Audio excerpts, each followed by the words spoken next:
Welcome back to another episode of What Are You Made Of with your boy, the unstoppable Mike C-Roc. You can be unstoppable too. All you got to do is go get the book, Rocket Fuel, Convert Setbacks, Become Unstoppable. It comes out in March, and it's available at mikecroc.com/book. The foreword was written by none other than Grant Cardone himself, who explains the rocket fuel concept and how it's impacted his life and business. So, guys, I want to first thank you for coming on the show and listening to every week. Thank you for the support. I just can't express how much it means to me to have you guys following me and all that. So today's guest, Erik Huberman, I found on Clubhouse. We connected on there. I loved his story when I heard him talk, and I just felt that I needed to bring him on to you guys and allow him to share.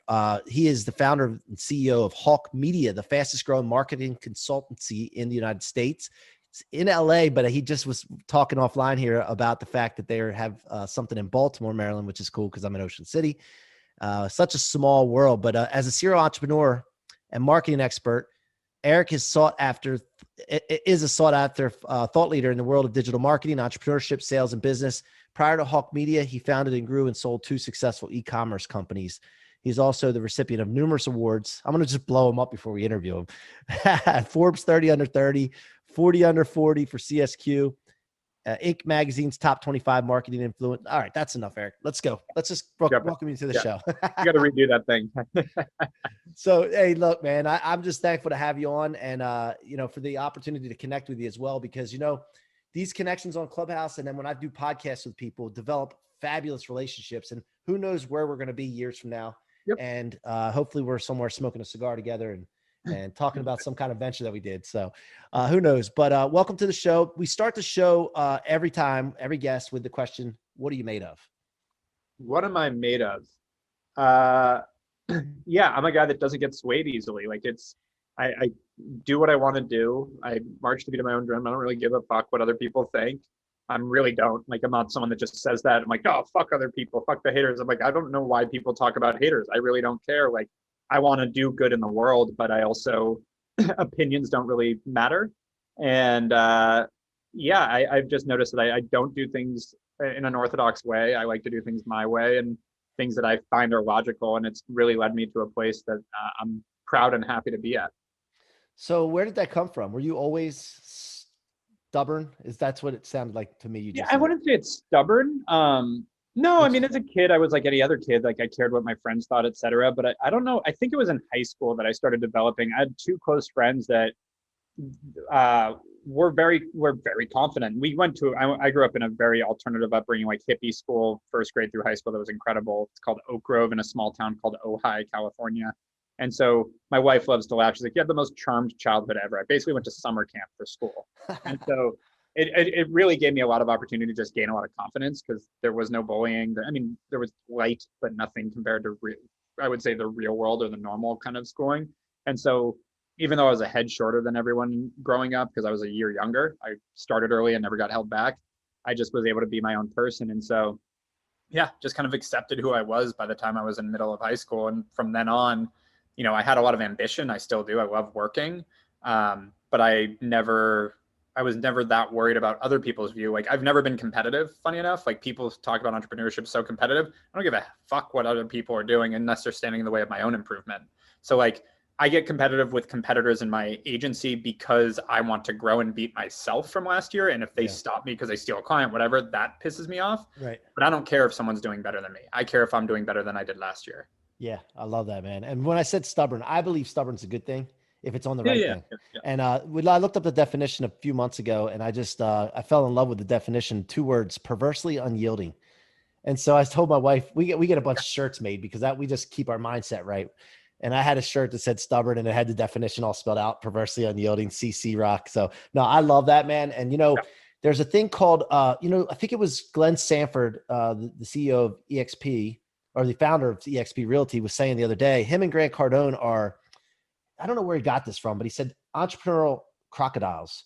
When they latch onto something and they know it's the right thing, that they don't let go.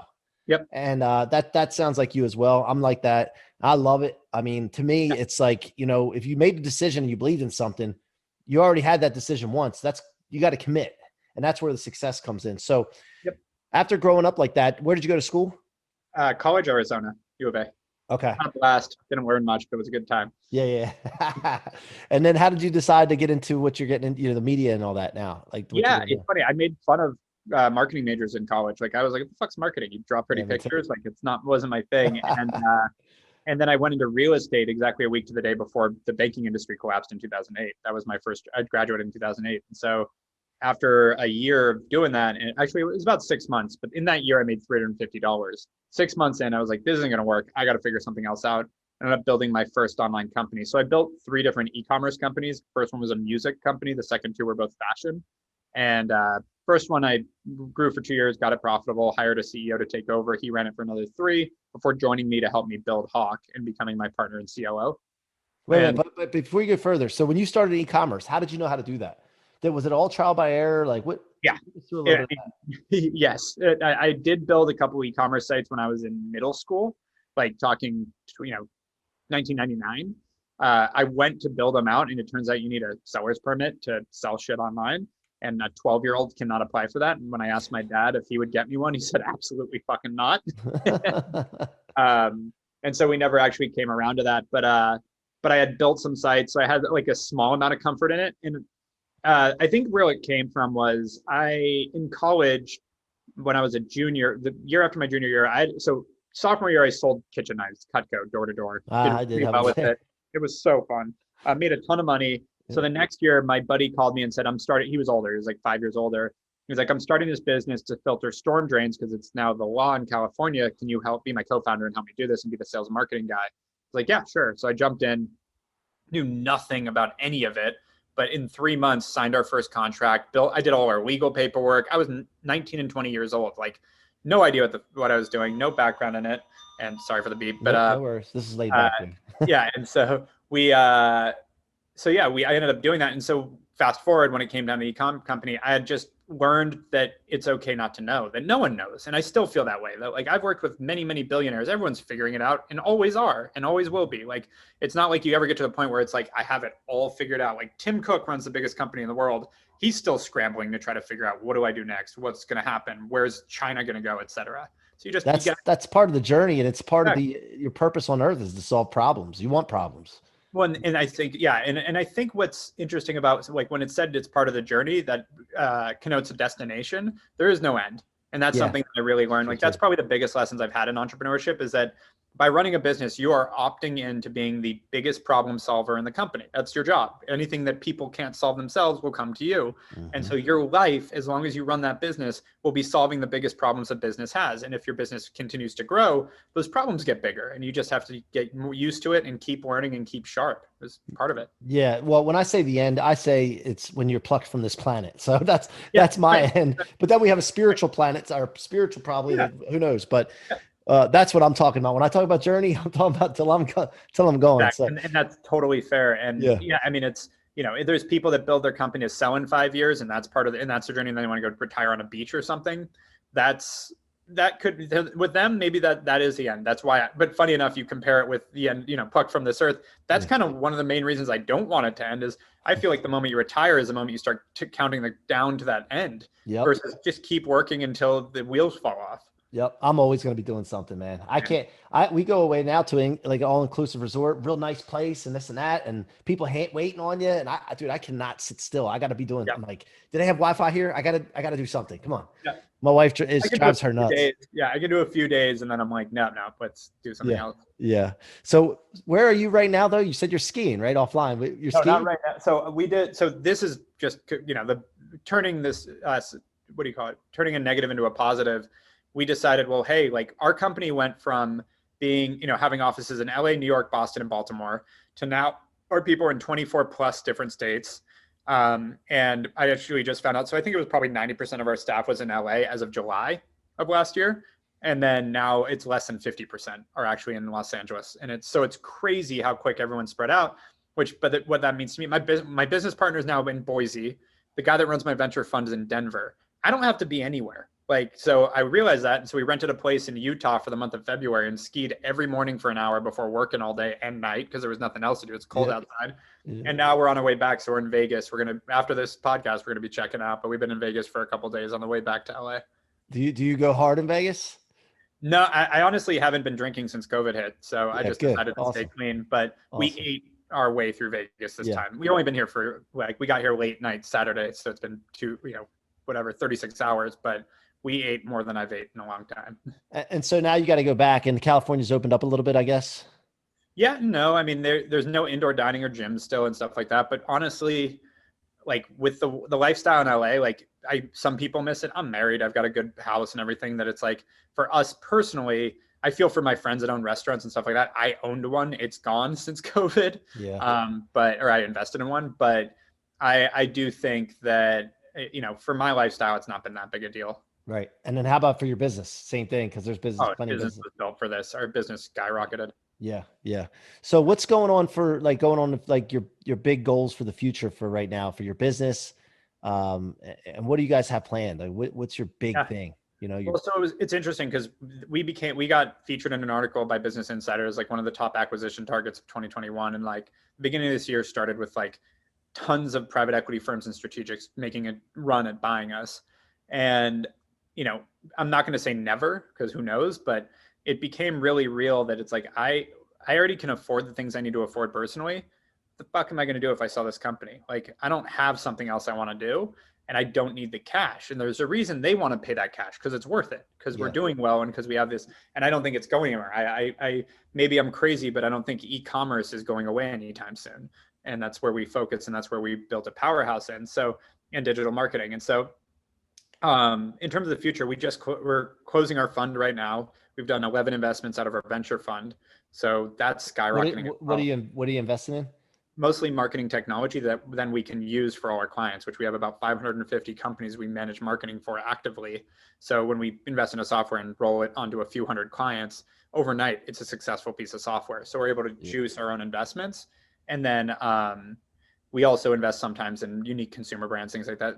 And then we're opportunistic as well. We get a lot of access to cool ideas because they come to us for marketing, and we go, hey, why don't we write a check into this? So that's part of it. The company will grow.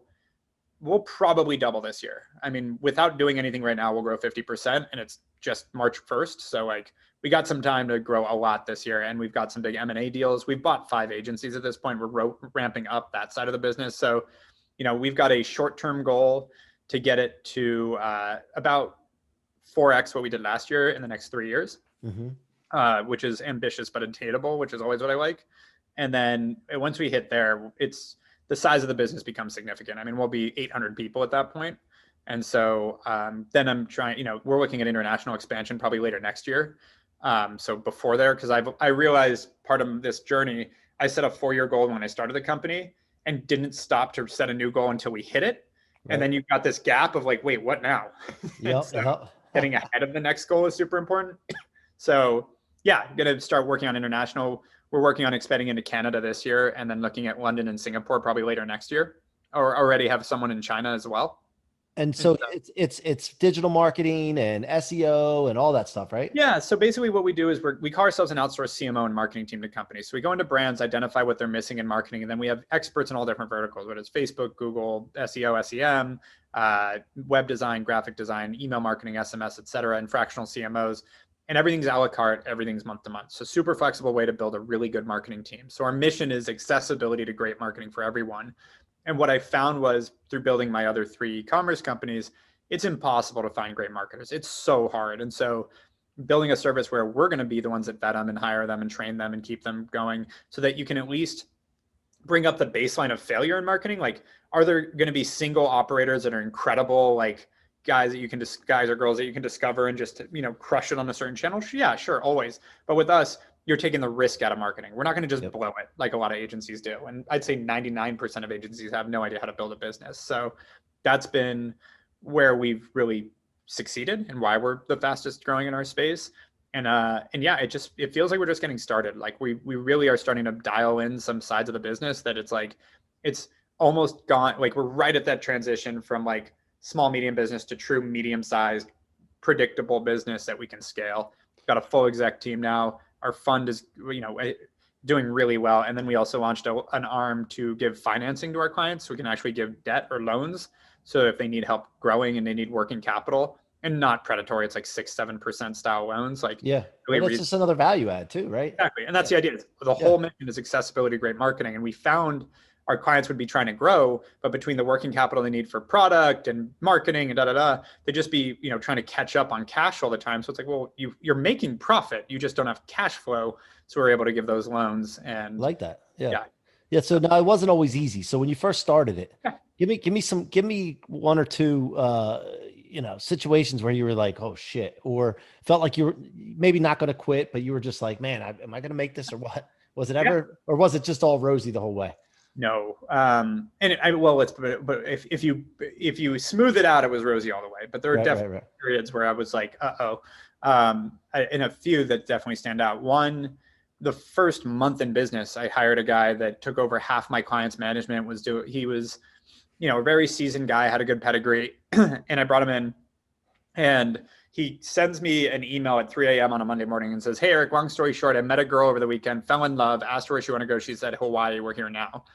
And took a picture of himself in front of the Waikiki Towers. You're 5 people. Like, it was like, you're managing half my revenue right now. What do you mean? So I was like, I tried to call him, can't get a hold of him because it's Hawaii. It was like I started the day at 7, let's say. So it was 4 a.m. Yeah. Finally, around noon LA time, he calls me and I'm like, I knew this guy was sensitive, so I couldn't lay into him. So I was just like, hey man, just make sure to handle your stuff. Enjoy Hawaii, but we don't work remote here at that time. And I was like, I need to know that I can rely on you. He's like, no, man, come on, I got it. It's all good. We're going to have fun, but I'll stay on top of my stuff. I'm okay, cool. Thank you. Hang up the phone. 24 hours go by. Tuesday, I get a call from all 4 of his clients, which again, half my revenue. What the fuck are we paying you for? Where is this guy? We can't get a hold of him. He said he was going to deliver this stuff, blah, blah, blah. Call him, can't get a hold of him. Finally, 3 hours later in the afternoon, I get a hold of him and I'm like, what the hell is going on? He's like, hey, I'm going to stop you right there right now. It's the happiest day of my life. I'm getting married today. I need to just respect that. And he hangs up on me. And so I, don't even know what to do. I don't even know where he is in his work. And that's when the guy that I'd hired that ran my music company had come over to be our client services guy and client strategy guy. Or, I was the original outsourced CMO. Then it was him basically to take that over so I could grow. And he goes, I got it. I'm going to go read up on email marketing so I can catch up these guys and at least I'll handle it for the next couple of weeks. So he goes home and studies all night. I get out, call my dad, who's an entrepreneur and been super helpful. He's not a good direct teacher to guide me, but this will be the good example of why he is a good teacher. I call him, I tell him this whole story with a lot more detail because it's in the moment. I'm stressed out. Yeah. 3 minutes telling him this whole long story. And he goes, oh yeah, that shit happens all the time. I got to run. I'll talk to you later. Click. And I'm like, here is I think I'm about to use my entire, because I just committed to a year lease. I just hired 7 people or 5 people, whatever we were at that point, and all this shit. And it was like, that's going to happen. Good luck. Talk to you. Click. So that, and thankfully that stuck. It wasn't him explaining to me that there's always a problem. He was just in the moment, I get it. So then every time we always have big problems. We have, whatever, there's tons of different things. Overspending, an executive that goes off the rails, an employee that sues us, and lies to try to get an ambulance chasing lawyer tries to get us for something. All that shit happens to most business owners. But you start to learn that when you expect it, when you know that that's just running a business, then when it comes in, you're like, yeah, okay, let's go handle it. It's the same thing with life, dude. It's the same thing with life. This is what the rocket fuel thing I talk about all the time. But while you're in that though, the closer in proximity you are to the adversity, the less light at the end of the tunnel, the more emotions, the more chaos. And it's so crazy because we all go through it. If we just understand that it's going to happen when it does and start looking for those things. Exactly. Where are they? Let's go. Come on. I need some more of this. And that changes everything. It changes everything. And it's also remembering that as an entrepreneur, you chose this. You don't have to be, you can quit tomorrow, go get a job. Most entrepreneurs, I get the mindset of I couldn't work for anyone, but let's be real. You're talented enough to get a job. You could go apply somewhere. You could work at McDonald's tomorrow if you're an entrepreneur. They'll hire you. So I'm not worried about making a living or making that ends meet. So when this stuff comes up, you're I chose this. And when you have that ownership of it, I think that's where it just becomes fun, because when the problems happen, you're this is part of it. Cool. Let's figure it out and move on, because I don't want to deal with this shit anyways. I'm going to go do the stuff that's fun. Get insurance, get a good executive team that you can help you with this stuff. And pretty soon you don't have to stress it.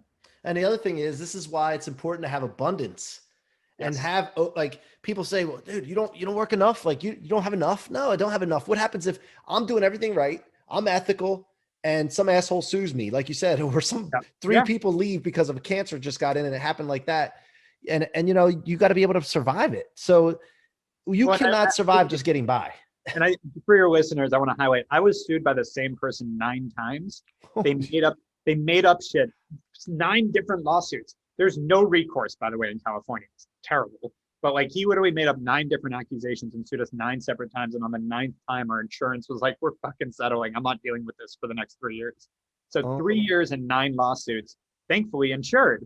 So we paid the deductible and then it was like, whatever, let us know what you need. right. But I say that because you have to understand that like getting sued, it's probably going to happen. It's the problem with our society. It's a litigious society. And like, it doesn't mean anything. It doesn't mean you did anything wrong. This guy literally fabricated lie after lie after lie to the point that the judge reprimanded him. And then he filed a complaint against the judge.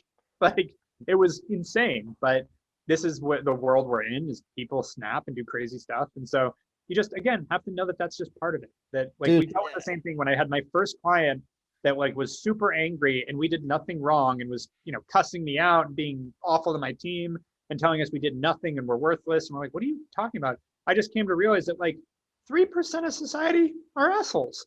And if you're working with people, you're going to work, if you come across enough people, you're going to deal with a lot of assholes too. And that's okay. As long as the majority are great, like that's part of it. Yeah, and you gotta always grind like you're broke, dude. You gotta understand that because it could all go away like that too. There's another great piece of like secondary advice I got. So 2 friends of mine grew up with Ryan Seacrest. They're like all still close buddies. And they were telling me, this is when I was 20. They were telling me that when Ryan went from the radio show to he was on an Atlanta radio show and then he got asked to do American Idol. And he just started working, 20 hours a day, every day. And his line was, I don't know, this is amazing, and I don't know when it runs out. So I'm all in until it does. Let's be real. It's been, 20 years of that for him now. It hasn't run out. Yep. It's because he kept that mindset. Now, he's sacrificed in a lot of other ways, but that guy has no problem in terms of work and probably never will. Yeah. Now, one last question here before we get to the rocket fuel question, and I'll let you go because I know you're checking out. What's the situation in California when you're working there? Like you just got to suck it up and deal with the taxes because like I can't imagine that. Like it's funny that it comes up now. What's the tax in Maryland? Shit, I don't know, 5%, something like that. Okay, so we're paying 8% more than you, which is something. Yeah. But be real, property taxes too, though, bud. Property taxes too, if you buy. Property tax because property is expensive, but property tax is actually cheaper in California. Oh, are they? Okay. And they're fixed. They don't reassess. Gotcha. So once if you buy a place 30 years ago, you're still paying the same tax. Okay. So that's actually not a loophole, but a really big benefit of California property, which is why it's so expensive. Because why would you sell? Right. So the interesting thing about taxes, in my opinion, is so I'm paying 8% more than you, let's say, a year. Me personally, as a business owner, if you have a big capital gains event coming, like you're selling your company and it's a one-time hit, I get moving for taxes. But if it's an ongoing thing, the opportunity in California between San Francisco and LA and to earn, I would argue is 8% more than Baltimore. Yeah, I guess. Or than Maryland. So don't get me wrong. It sucks. It's annoying. You pay taxes, but like, I think you can make up for it. And especially if you're an individual, the incremental salary most people get in California versus Maryland is a lot more than 8%. Yeah. So like you're giving away a lot that difference, but it's this. I think it's one of those things. It's funny that it comes up so much now. I don't think the California state tax has changed in over a decade. Not that I paid attention to. So like I missed it, but it hasn't changed during this period. I get that this allowed people to be more remote, so they're thinking about it more. But I love LA, and I actually heard this line recently, which I really agree with. I hate California, but I love LA. Right. Like California is a pain in the ass. Gavin Newsom really pissed me off with what he did here. Like there's a lot of stupid stuff happening in California. Living in LA is incredible. It's a beautiful place. I've never been to LA. I've been to California, but not LA. So I'll have to pop out and see. But I think a lot of my friends moved from California to Florida and didn't have any income tax. And they were just basically living for free at that point because they were using that savings to buy nice places. So And if you can maintain your business and do the same thing, I get it. For me, the main reason I'm staying in LA, my dad was born there. Like my whole family is there as well as my wife's. So it's like the taxes versus having family around. Like that makes I'll sense. stick around. But without them, I'd be looking pretty more openly. So Erik, final question. Before I do that though, how can my audience get in touch with you, engage with you? What's the best way? Yeah, @Erik Huberman on any social channel. Pretty responsive. Pretty easy. Pretty easy. All right. That's good. All right. Rocket Fuel concept. Turning all setbacks, anything that comes your way that slows you down or stops you into rocket fuel for your future. In 2 to 3 sentences, what has that meant for you or mean to you? Yeah, I mean, it goes back to what we were just talking about, which is like, expect that there's going to be shit and just move. Like, don't even, it's not about turning it into fuel. It's getting it out of the fucking way. Focus on what you're trying to do and what you're trying to accomplish, and don't let anything shift you or, sway you. Like that I think is the biggest thing. It's like, when you expect it, when you know shit's going to happen, it's easy to move past it. Don't like, I think a lot of people like say like they're going to try to turn the haters into motivation. You're still focusing on the haters. I actually don't think that mindset works. Like, focus on the shit that's positive, focus on the stuff that's going to help you grow. Don't worry about anything else. Yeah. And you said move past it fast. So I have a saying, thrust is a must. Yeah. So I always say thrust is a must. We got to go. Yeah. So, all right, brother. Well, I appreciate your time, man. Get back on the road there, back to LA. It was great talking to you. I look forward to connecting with you more in the future. And if there's anything I can ever do for you, man, just reach out. I'm always available. So to help out my guests for my show. So I appreciate it, man. Thanks for having me. you guys have been listening to the What Are You Made Of podcast with your boy, Mike C-Roc. Become unstoppable by getting the Rocket Fuel book, Convert Setbacks, Become Unstoppable, MikeCroc.com/book. Keep coming back, keep subscribing, tell your friends and family. And until next time, be unstoppable.